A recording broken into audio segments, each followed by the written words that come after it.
In this video, I'm going to show you how to install the Riverscapes Viewer for QGIS.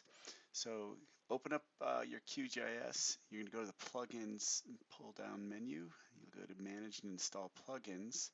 You'll need to make sure under Settings that you have checked on Show Also Experimental Plugins. And then you can go up and you can do a search under All. You can just start searching for Riverscapes. And you'll see the Riverscapes Viewer pop up. You can go ahead and install that. And typically under 30 seconds you are there. So then we have right here, this is actually the little Riverscapes toolbar, and you have it in there as the Riverscapes Viewer.